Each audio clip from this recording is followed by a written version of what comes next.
Assalamualaikum warahmatullahi wabarakatuh. Perkenalkan, nama saya Nurwita Lutfiah dengan NIM 231214.004. Saya dari kelas PGMI 2A. Di sini, saya akan memenuhi tugas individu dalam mata kuliah Sejarah Peradaban Islam yang berjudul Khulafa Ur-Rasyidin dan Kisah Teladannya. Yuk, simak teman-teman. Baik mau mencari Tuhan dan tetap konsisten dengan akhlak yang mulia. Abu Bakar Siddiq sering menemani Rasulullah SAW dalam perjalanan berdagang ke Syam. Demikian juga ketika seorang pendeta yang menyampaikan tanda-tanda kenabian kepada Abu Thalib. Dalam sebuah perjalanan dagang ke Syam, Abu Bakar turut serta dalam rombongan tersebut. Saat dewasa, Abu Bakar menjadi penduduk Quraisy yang sangat banyak pengetahuannya, khususnya tentang sejarah dan peninggalan masa lalu. Dia pun menjadi saudagar yang kaya raya, berakhlak mulia, dan selalu menepati janji. Abu Bakar dikenal sebagai orang yang cerdas, bijaksana, dan lemah lembut. Sejak dimasuki usia balik, beliau tidak pernah menyembah berhala. Abu Bakar sangat menyadari berapa batil dan semerautnya kehidupan beragama di Mekah kala itu. Dalam jiwanya, terdapat keberanian, bagai singa yang dapat menggonggong, seorang yang berusaha menggoyangkan keimanannya. Ketika Rasulullah diisrakan dari Masjidil Haram menuju Masjidil Aqsa, orang-orang mempertanyakan kebenaran peristiwa itu. Bahkan banyak di antara mereka yang mendustakan Nabi Muhammad.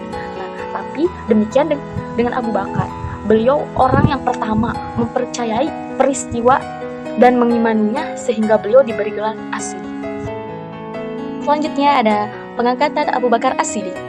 Tatkala tersiar kabar tentang meninggalnya Rasulullah SAW, kaum muslim diliputi kebingungan tentang siapa pengganti pemimpin mereka nanti.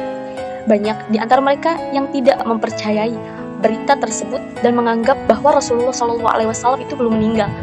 Dalam keadaan seperti ini, Abu Bakar berseru kepada seluruh kaum muslimin dengan pidato, "Wahai sekalian manusia, barang siapa yang menyembah kepada Nabi Muhammad, maka Muhammad telah meninggal dunia. Dan barang siapa yang menyembah Allah, maka Allah tidak akan pernah akan mati selama-lamanya."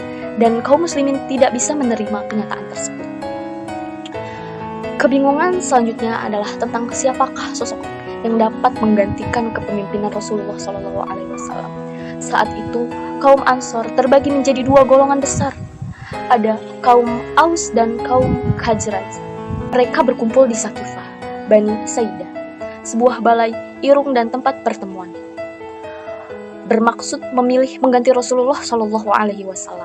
Dari kalangan mereka, dengan menunjuk Sa'ad bin Ubadah, kaum Ansor merasa berhak atas jabatan itu karena merekalah yang menolong kaum muslimin ketika hijrah ke Madinah. Pertemuan Saqifah Bani Saidah tersebut didengar oleh kaum Muhajirin. Maka Abu Bakar, Umar diikuti sahabat yang lainnya menuju Saqifah Bani Saidah, Muhajirin dan Ansor merasa berhak atas kepemimpinannya. Pada saat itu, Abu Bakar bermaksud mempersilahkan kepada kaum Muhajirin dan Ansor untuk memilih di antara Umar bin Khattab dan Abu Ubadah menjadi pemimpin mereka. Namun Umar bin Khattab berkata, "Kami serahkan urusan kepemimpinan ini kepada engkau. Engkaulah orang kedua yang berada dalam gua waktu itu, dan engkaulah orang yang paling dicintai Rasulullah SAW daripada kami." Masya Allah. Kemudian Umar membaiat Abu Bakar diikuti kaum muslimin. Dengan demikian, selesai dan sempurnalah pembaiatan Abu Bakar karena mayoritas kaum muslimin membaiatnya, di mana para sahabat terkemuka saat itu berada di Madinah, kecuali Ali bin Abi Thalib yang sedang mengurus jenazah Rasulullah SAW. Masa kepemimpinan Abu Bakar yang sangat singkat, yaitu 2 tahun 3 bulan 10 hari, digunakan untuk menata kembali akidah kaum muslimin setelah tergoncang dengan kepergian Rasulullah SAW. Abu Bakar wafat pada 21 Jumadil Akhir tahun 13 Hijriah atau 22 Agustus 634 Masehi, setelah menderita sakit selama kurang lebih 5 hari lamanya. Kemudian beliau dimakamkan di kamar Aisyah di samping makam Rasulullah SAW. Substansi dan strategi dakwah Abu Bakar As-Siddiq. Nah, Masa kepemimpinan Abu Bakar As-Siddiq yang singkat banyak dihabiskan untuk mengatasi masalah-masalah yang muncul akibat wafat Rasulullah SAW. Berbagai hal yang dilakukan Abu Bakar As-Siddiq dalam kepemimpinannya tidak lain adalah ingin mewujudkan stabilitas dan membangun kembali masyarakat muslim yang bersatu. Beberapa strategis dilakukan Abu Bakar antara lain: pertama, ada peristiwa Riddah, meninggalnya Rasulullah SAW, banyak menimbulkan gejolak di kalangan umat Islam. Salah satunya adalah kaum murtad. Mereka menyatakan keluar dari Islam.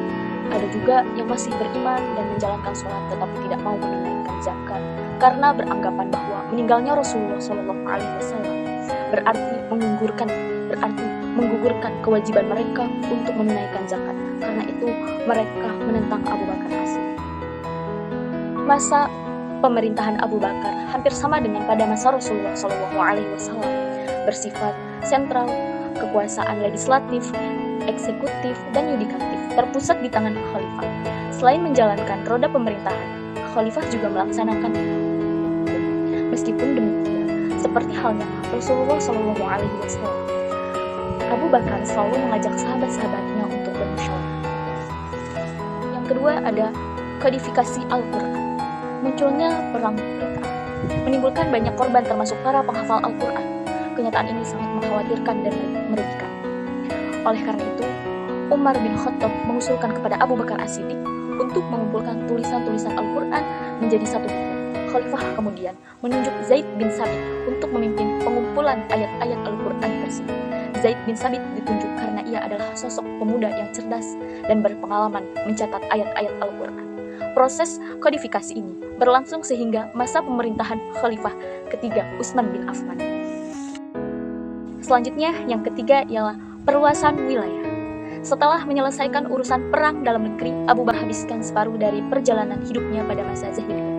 Ia tumbuh pada masa itu sebagaimana anak-anak orang Quraisy lainnya.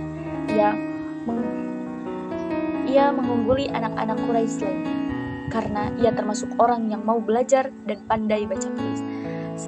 Sejak kecil, ia tumbuh dan berkembang dalam kehidupan yang keras. Sebelum masuk Islam, Umar terkenal sebagai orang yang bijaksana.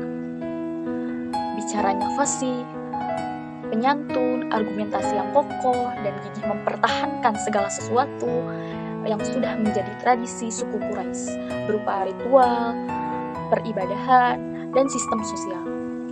Beliau dididik menjadi sosok yang memiliki kemuliaan dan tidak dengan kenyataan kebenaran. Ketika Rasulullah SAW diangkat menjadi nabi, Umar berusia 27 tahun. Pada awalnya dia tidak mau menerima kebenaran risalah ini, sehingga ia memusuhi Islam sampai banyak kaum muslimin yang menderita akibatnya. Ketika terjadi peristiwa hijrah ke Habasyah, Umar melihat kaum muslim sangat memegang teguh keyakinan dan begitu siap menanggung beban penderitaan karenanya. Bahkan kalaupun harus berpisah dengan tanah kelahirannya, semua itu mendorong dirinya untuk membuka hati, mendengarkan seruan dakwah Islam. Selanjutnya, keislaman Umar bin Khattab membuat Islam semakin kuat. Dakwah Rasulullah SAW yang semula dilakukan dengan sembunyi-sembunyi lambat laun dilakukan dengan terang-terangan. Rasulullah SAW melihat telah tiba saatnya untuk berdakwah secara terang-terangan. Dakwah Islam telah kuat dan dapat membela dirinya sendiri. Beliau keluar dari Darul Arqam bersama kaum muslim dengan membentuk dua barisan. Satu barisan dipimpin oleh Umar bin Khattab dan satu barisan lagi dipimpin oleh Hamzah bin Abdullah Muttalib. Tatkala orang-orang Quraisy melihat Umar dan Hamzah memimpin barisan kaum muslim, mereka terlihat sangat bersedih dan terpukul. Kesedihan yang belum pernah dialami oleh kaum kafir Quraisy. Saat itulah Rasulullah memberikan gelar Al-Fard, pembeda, yang artinya pembeda antara yang hak dan yang batil. Ketika ada pemerintahan hijrah ke Yathrib, kaum muslimin melakukan perjalanan secara diam-diam karena takut mendapatkan serangan. Umar bin Khattab menyatakan dengan terang-terangan bahwa dia akan Syria, sebagian besar wilayah Persia dan Mesir. Selain perluasan wilayah, Umar bin Khattab melakukan beberapa strategi kepemimpinannya dengan beberapa hal berikut. Dalam mengatur Administrasi negara. Dengan mencontohkan administrasi negara yang sudah berkembang di Persia, Umar bin Khattab mengatur pemerintahan menjadi 8 provinsi, yaitu Mekkah, Syria, Jazirah, Bashrah, Kufah, Palestina, dan Mesir. Selanjutnya, yang kedua, mengeluarkan undang-undang. Pada masa Umar, diterbitkan undang-undang dengan mengadakan kebijakan peraturan perundang-undangan mengenai ketertiban pasar, ukuran dalam jual beli, dan mengukur kebersihan jalan di pasar. Nah, yang selanjutnya yang ketiga ada membentuk departemen. Nah, beberapa departemen yang didirikan untuk menyongkok roda pemerintahan adalah: 1. Ada jawatan kepolisian yang bertugas menjaga keamanan dan ketertiban, penertiban sistem pembayaran gaji dan pajak tanah, mendirikan pengadilan dalam rangka memisah lembaga yudikatif dengan eksekutif, departemen pekerjaan umum, dan mendirikan Baitul Mal yang pada masa Umar mulai diterbitkan mata uang dan juga ditetapkan tahun Hijriah dengan perhitungan hijrah Rasulullah SAW ke Yasrib sebagai tahun pertama Hijriah. Baik, selanjutnya kita akan ke khalifah yang ketiga, yaitu Utsman bin Affan. Profil Utsman bin Affan. Mengenal Utsman bin Affan, lahir di Mekah 5 tahun setelah tahun belum peristiwa hijrah ke Madinah. Utsman bin Affan mendapatkan gelar dari Rasulullah SAW karena menikahkannya dengan putrinya yang bernama Ummu Kulsum. Dikarenakan Ruqayyah telah meninggal, sebab mengapa Utsman diberi gelar Dzunnurai, pemilik 2 cahaya. Utsman bin Affan terkenal sebagai sahabat yang sangat dermawan pada peristiwa perang Tabuk, di mana waktu itu umat sangat membutuhkan biaya untuk mencukupi perlengkapan dan kebutuhan untuk perang. Utsman bin Affan menyumbangkan 940 unta dan 60 ekor kuda untuk menggenapi jumlah 1000. Utsman juga menyumbangkan 10.000 dinar untuk biaya pasukan usra, pasukan muslim dalam perang Tabuk, yang berarti pasukan dalam kesusahan. Utsman telah banyak menyumbangkan hartanya untuk dakwah Islam, termasuk waktu itu membeli sumur dengan harganya lalu mendermakannya kepada kaum muslim. Kedua adalah pengangkatan Utsman bin Affan. Akhirnya masa pemerintahan Umar bin Khattab diwarnai dengan pernikahan yang dilakukan oleh Abu Lu'lu'ah, budak dari Mughirah dan Syu'bah. Setelah peristiwa pernikahan itu, Umar merasa ajalnya semakin dekat, maka ia meminta untuk menunjuk khalifah penggantinya. Metode pemilihan khalifah baru yang digagas oleh Umar bin Khattab adalah musyawarah yang dilakukan oleh orang-orang yang terbatas. Umar bin Khattab memilih 6 orang sahabat Rasulullah SAW yang kesemuanya pantas untuk menjadi seorang pemimpin. Umar juga menetapkan cara pemilihannya, masanya, jumlah suaranya yang cukup untuk memilih khalifah, keputusan majelis, cara pemilihan ketika suara imbang, dan pemerintahan kepada para pasukan untuk mengawasi jalannya pemilihan, mencegah kekacauan dengan cara tidak membolehkan orang yang tidak berkepentingan untuk masuk atau mendengarkan pembahasan majelis. Setelah bermusyawarah, di antara ke-6 sahabat, maka terpilihlah Utsman bin Affan sebagai khalifah selanjutnya. Utsman bin Affan dibaiat menjadi khalifah pada hari Senin 28 Zulhijjah tahun 23 Hijriah dan mulai menjalankan tugasnya kekhalifahannya pada bulan Muharram tahun 24 Hijriah. Utsman bin Affan wafat. Nah, satu mushaf disimpan di Madinah. Mushaf-mushaf inilah yang kemudian dikenal dengan nama Mushaf Utsmani. Saat itu, Utsman mengharuskan umat Islam untuk menggunakan Al-Quran hasil salinan yang telah disebarkan tersebut. Sementara Mushaf Al-Quran dengan cara bacanya yang lain di Abu Bakar. Dengan demikian, perselisihan berhasil dihindari. Lanjut ke khalifah yang keempat ialah Ali bin Abi Thalib. Nah, profil Ali bin Abi Thalib. Mengenal Ali bin Abi Thalib? Ali bin Abi Thalib lahir pada hari Jumat 13 Rajab tahun 600 Masehi di kota Makkah. Nama lengkapnya adalah Ali bin Abi Thalib bin Abdul Muthalib bin Hashim bin Abi Manaf bin Qusay bin Kilab bin Murrah bin Ka'ab bin Lu'ay. Ali bin Abi Thalib termasuk dalam golongan As-Sabiqul Ali bin Abi Thalib termasuk dalam golongan As-Sabiqunal Awal. dari kalangan anak-anak. Sejak kecil beliau diasuh oleh Rasulullah SAW. Oleh sebab itu, beliau dididik dalam kesempurnaan akhlak dan sifat-sifat yang terpuji. Dari segi keilmuan, Ali bin Abi Thalib termasuk ulama dan hakim terkenal di kalangan sahabat, sehingga salah satu gelar yang disematkan kepadanya adalah Abu Ilm, pintunya ilmu. Para sahabat senior banyak yang berkonsultasi kepada Ali mengenai masalah-masalah keilmuan yang mereka hadapi. Keluasan dan kedalamannya ilmu yang dimiliki Ali tidak diragukan lagi.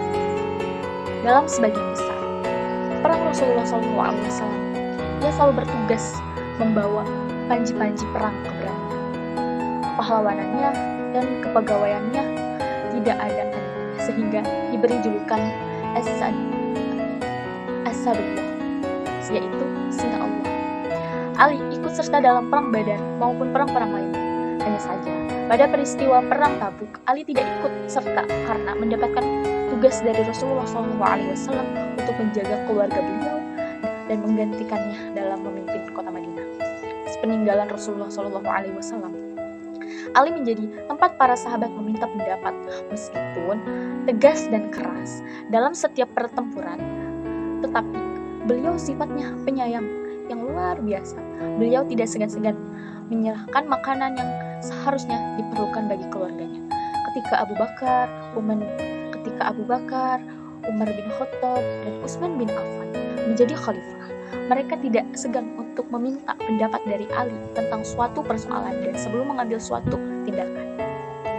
Nah, selanjutnya ada pengangkatan Ali bin Abi Thalib ketika terjadi pengepungan atas Khalifah Utsman bin Affan oleh para pemberontak.